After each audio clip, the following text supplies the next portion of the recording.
I found that nothing in life is worthwhile unless you take risks.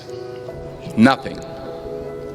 Nelson Mandela said, "There is no passion to be found playing small and settling for a life that's less than the one you're capable of living." Now, I'm sure in your experiences in school and applying to college and picking your major and deciding what you want to do with life, I'm sure people have told you to make sure you have something to fall back on. Make sure you got something to fall back on, honey. But I never understood that concept, having something to fall back on.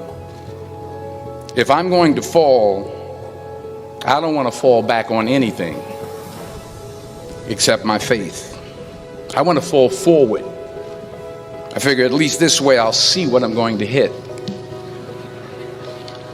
Fall forward. This is what I mean. Reggie Jackson struck out 2,600 times in his career, the most in the history of baseball. But you don't hear about the strikeouts. People remember the home runs. Fall forward. Thomas Edison conducted 1,000 failed experiments. Did you know that? I didn't know that. Because the 1,001st was the light bulb. Fall forward. Every failed experiment is one step closer to success. You've got to take risks, and I'm sure you've probably heard that before, but I want to talk to you about why that's so important.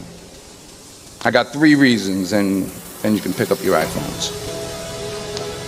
First, you will fail at some point in your life. Accept it. You will lose. You will embarrass yourself. You will suck at something. There's no doubt about it. And I know that's probably not a traditional message for a graduation ceremony, but hey, I'm telling you, embrace it, because it's inevitable. And I should know. In the acting business, you fail all the time. Early on in my career, I auditioned for a part in a Broadway musical.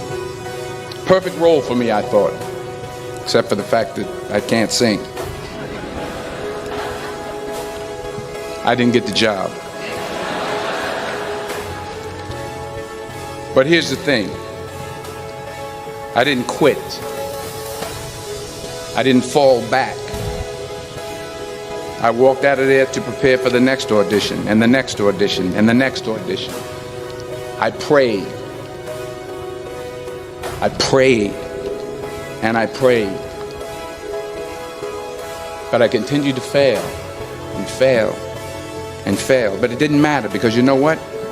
There's an old saying, you hang around the barbershop long enough, sooner or later you're going to get a haircut. So you will catch a break, and I did catch a break. Last year, I did a play called Fences on Broadway. Someone talked about it. Won the Tony Award.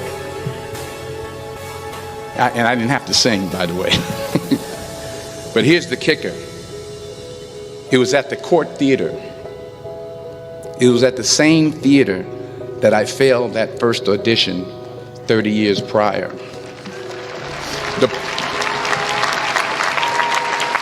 The point is, and I'll pick up the pace, the point is, every graduate here today has the training and the talent to succeed. But do you have the guts to fail? Here's my second point about failure. If you don't fail, you're not even trying. I'll say it again. If you don't fail, you're not even trying. My wife told me this great expression. To get something you never had, you have to do something you never did. Les Brown's a motivational speaker. He made an analogy about this. He says, imagine you're on your deathbed, and standing around your deathbed are the ghosts representing your unfulfilled potential. The ghost of the ideas you never acted on. The ghost of the talents you didn't use. And they're standing around your bed, angry, disappointed, and upset. They say, we came to you because you could have brought us to life, they say. And now we have to go to the grave together. So I ask you today, how many ghosts are going to be around your bed when your time comes? You've invested a lot in your education, and people have invested in you. And let me tell you, the world needs your talents, man, does it ever. I just got back from Africa like 2 days ago, so if I'm rambling on, it's because I'm jet lagged. I just got back from South Africa. It's a beautiful country, but there are places there with terrible poverty that need help. And Africa is just the tip of the iceberg. The Middle East needs your help. Japan needs your help. Alabama needs your help. Tennessee needs your help. Louisiana needs your help. Philadelphia needs your help. The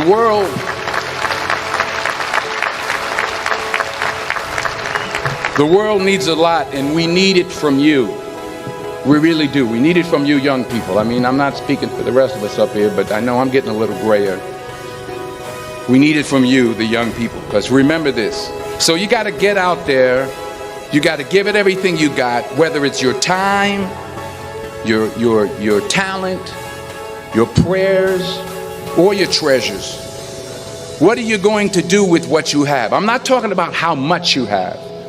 Some of you are business majors. Some of you are theologians, nurses, sociologists. Some of you have money. Some of you have patience. Some of you have kindness. Some of you have love. Some of you have the gift of long suffering. Whatever it is, whatever your gift is, what are you going to do with what you have? All right, now here's my last point about failure. Sometimes it's the best way to figure out where you're going. Your life will never be a straight path. I began at Fordham University as a pre-med student. I took a course called cardiac morphogenesis. I still can't say it.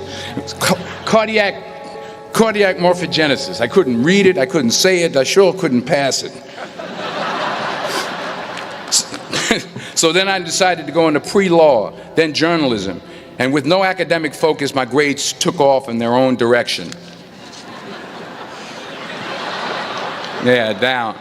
I was a 1.8 GPA one semester, and the university very politely suggested that it might be better to take some time off. I was 20 years old. I was at my lowest point.